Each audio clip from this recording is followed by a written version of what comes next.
Hello, I'm Bruce Zimmerman, and this is the Open Line Garden Show podcast for this week. Now, I'd like to continue with some Miscanthus. Now, this is probably the largest group of ornamental grasses growing. There's more varieties, more shapes, more colors, more heights than most of the other groups. As a result, they are used more extensively in the landscape, but as many people have come to know, they need to be controlled just because they really root in, they really settle in all types of soil, and basically are very, very difficult to go and divide. Now, they get woody. Now, that wood in some Miscanthus, etc., are actually used in some parts of the world as biofuel. Miscanthus is actually a fantastic grass for the home landscape, but you have to understand that it's going to need an axe, a shovel, good old kitchen knife, and a lot of extra sweat and maybe even a little tears and blood in order to get some of these divided as they get older. Very often what I've found is if you go and you divide the outside of the old clumps, leaving the sort of dead center, the donut, that you can then pry it out much easier. And this will give you larger clumps, mind you, of Miscanthus of that variety to be given away as well as to be moved throughout your garden. I have done this with many of the grasses, particularly Miscanthus that I have in my garden, and people go, oh, because you do give them a fairly large clump, and already often I've done this, and they were clumps that were 3 feet tall, and people are going to go, oh, great, and of course the Miscanthus never looks back, especially if you give it a little bit of care. Now, there are a lot of them, and they are different heights, and but Gold Bar is considered one of the smaller ones. And it's got that dense gold striping on it. I've just started growing this one in the last couple of years. And it's very upright, very compact. And I haven't seen it bloom yet, but they tell me it's burgundy. So this is slow growing. Hey, for Miscanthus, that can be an advantage. So I want you to take a look at that one being hardy to zone 5. It's flowering in October, but in my opinion, it just looks fabulous from about May on in your garden. It's slow growing, remember that, and about 80-90 centimeters tall. Goliath is another one. It's again hardy to zone 5, but is very vigorous. This is a clumper with large flower heads, and it grows and shows really well in the autumn. It can be used as a screen or even as a single specimen. It's going to be 2.5 meters tall. That's big. And again, hardy to zone 5. Gracilis is another one. Now this one's a little more common. It has the white mid-vein and very upright to an arching habit. So it sort of gives you a columnar with a mop on the top. And as a result, you'll find that this one can have other things growing near it underneath as well. Plumes are reddish pink, and they do turn a beige with age. 1.8 meters tall. That's tall, but not quite as tall as Goliath. Hardy to zone 5.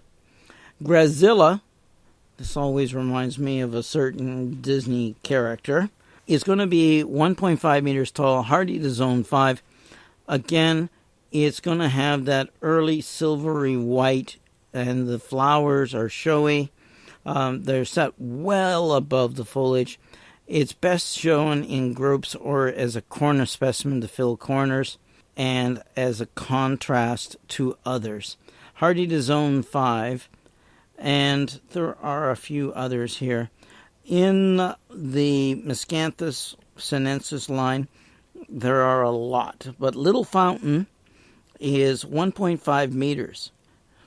That's little, okay. Compact, cascading foliage that stands well into the winter. The silvery inflorescence, or what they call flowers, are followed by a newer pink inflorescence as the old ones mature. It's good for small borders and on entryway into design, okay?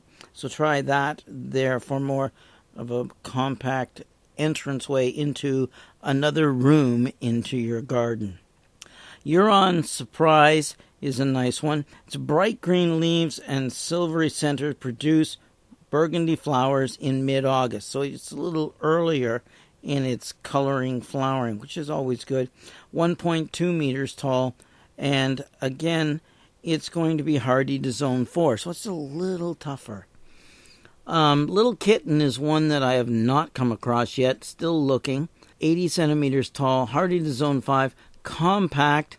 It has the form of maiden grass with thin, silvery green, wiry leaves, upright, arching habit, silver inflorescence with pink hues above the foliage. So look for that one. Little Zebra. I like this one. This plant makes a tidy, compact mound of green foliage, prominent horizontal yellow banding that holds well throughout the summer. The plumes emerge purple and rise above the foliage and then change to a creamy tan in the winter. So a lot of change, a lot of color coming there. So take a look at Little Zebra. Morning Light I've grown for many, many years. I've never found it to be aggressive. Not for me anyways, but I'm growing it in semi-shade. This is a variegated form, and the leaves are narrow, sharp, arching, green and white. The variegation blends into a subtle gray-green, and to be honest with you, it's okay. Not my favorite at all. The Sinensis November Sunset is narrow.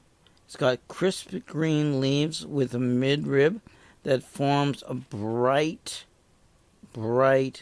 upright clump.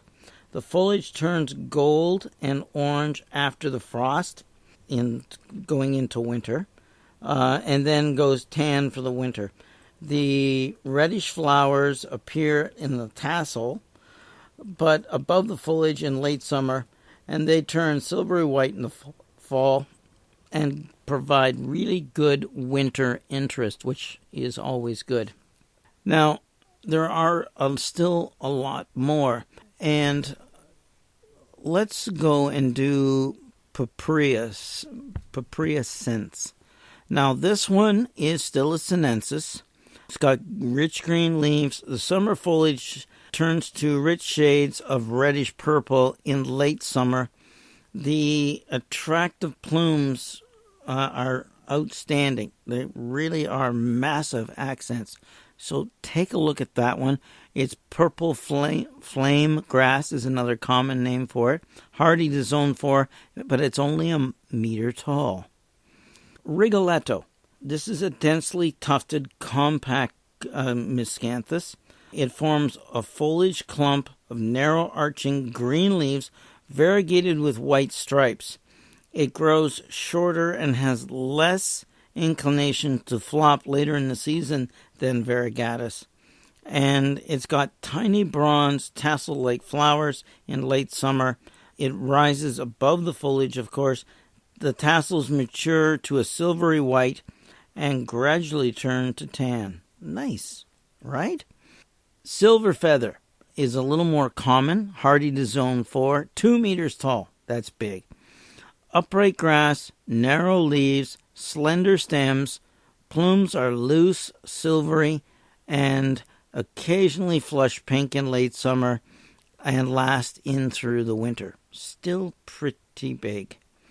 Silver spider is a narrow, upright foliage with silvery flowers.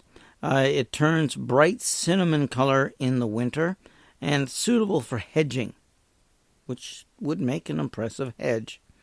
The strictus is a more common one. This one is probably one of the more popular ones. Because of its very strict upright form, its bright golden horizontal bands, similar to the straight zebra grass, and it's more upright, well-shaped, and makes an excellent accent plant because it doesn't take up quite the room. It produces the coppery plumes and tolerates wet soils, and that's something to remember right there. I would recommend this one. It does get to 2 meters tall. It is hardy to zone 5, but it is one of the nicest ones. Super Stripe is another one. Now, this one really does like the warmth.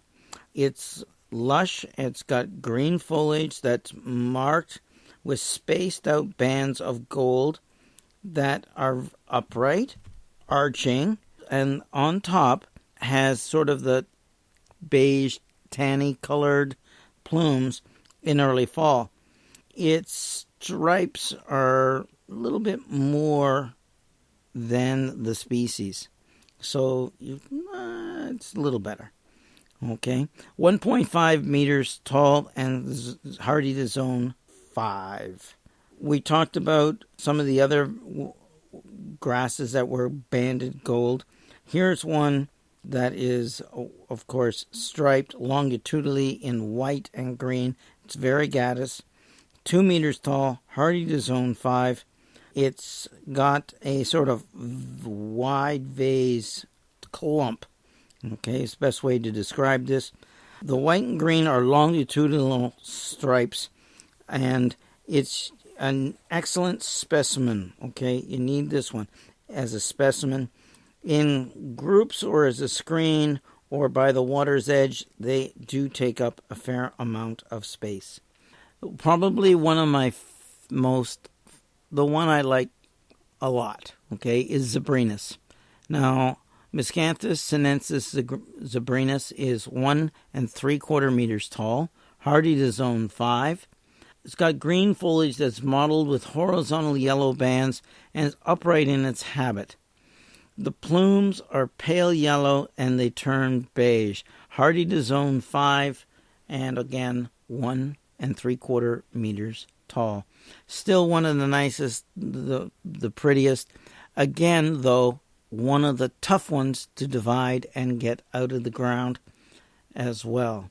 Take a good steel shovels and spades, take a good axe, a good old kitchen knife, and lots of energy to get this one up, divided, and out of the ground. There are many other grasses, but this basically covers the best, in my opinion, of the Miscanthus Sinensis varieties. I'm Bruce Zimmerman. This is the Open Line Garden Show podcast for this week.